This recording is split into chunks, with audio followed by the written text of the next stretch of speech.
കുറിച്ചുള്ള കോൺസെപ്റ്റ് മാറിക്കൊണ്ടിരിക്കുകയാണല്ലേ. അപ്പൊ മണപ്പള്ളി കോളേജിലെ കുട്ടിക്ക് മാരേജിനെ പറ്റി എന്താ അഭിപ്രായം ചോദിച്ചു നോക്കാല്ലേ?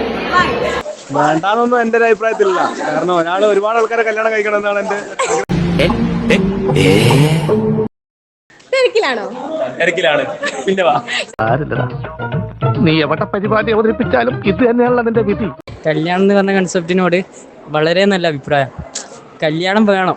അതായത് ഇതിപ്പോൾ അറേഞ്ച് മാരേജ് അങ്ങനെ എന്തെങ്കിലും ആണെങ്കിലോ ഇതിപ്പോൾ നടത്തിയാലും ഒരു 1 ഇയർ ഓരിയായിട്ട് സംസാരിക്കാനുള്ള ഓരിയായിട്ട് ഒരു ബോണ്ട് ഒരു 1 ഇയർത്തോളം വെക്കുക. എന്നിട്ട് അതിനനുസരിച്ച് മുന്നോട്ട് പോവാം. ഇപ്പൊ കുറെ കുട്ടികൾ പറയും എനിക്ക് കല്യാണം വേണ്ടെന്നാണ് ഭൂരിപക്ഷം ആൾക്കാരും പറയും. അതിനോട് നിന്റെ അഭിപ്രായം എന്താ? അതിപ്പോൾ ഒരു ടൈമിന് വേണമെന്ന് തോന്നുന്ന ഒരു സിറ്റുവേഷൻ വരും എന്തായാലും.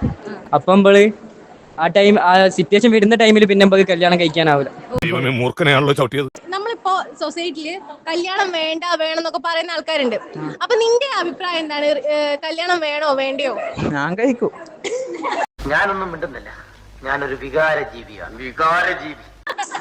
ആര് കഴിച്ചില്ലേ കുഴപ്പമില്ല, ഞാൻ കഴിക്കും. കല്യാണം ഓരോരുത്തർ ചോയ്സ് അല്ലേ? എന്റെ ചോയ്സ് ആണോ ചോദിക്കുന്നത്? നിന്റെ ചോയ്സ്, നിന്റെ താല്പര്യം എന്താ? കല്യാണം വേണോ? പറഞ്ഞോ. കല്യാണത്തിനെ പറ്റി നമുക്ക് പറ്റിയൊരു പാർട്ണർ കിട്ടണമെങ്കിൽ കുഴപ്പമൊന്നുമില്ല. മീൻസ് നമ്മളെ അതില് കല്യാണം എന്ന് പറയുമ്പോൾ ഒതുങ്ങി എന്താ പറയാ, നമുക്ക് നമ്മളേതായ ഇഷ്ടങ്ങൾ സമ്മതിക്കുന്നതും അങ്ങനത്തെ ആ ഒരു പാർട്ണർ ആണെങ്കിൽ കല്യാണം കൊണ്ട് കുഴപ്പമൊന്നുമില്ല. നമ്മുടെ ഈ സൊസൈറ്റിയില് കല്യാണം വേണമെന്ന് പറയുന്ന ആൾക്കാരുണ്ട്, വേണ്ടെന്ന് പറയുന്ന ആൾക്കാരുണ്ട്. അപ്പൊ നിന്റെ അഭിപ്രായം എന്താ അതിനോട്? ഞാൻ ബാച്ചിലറാ.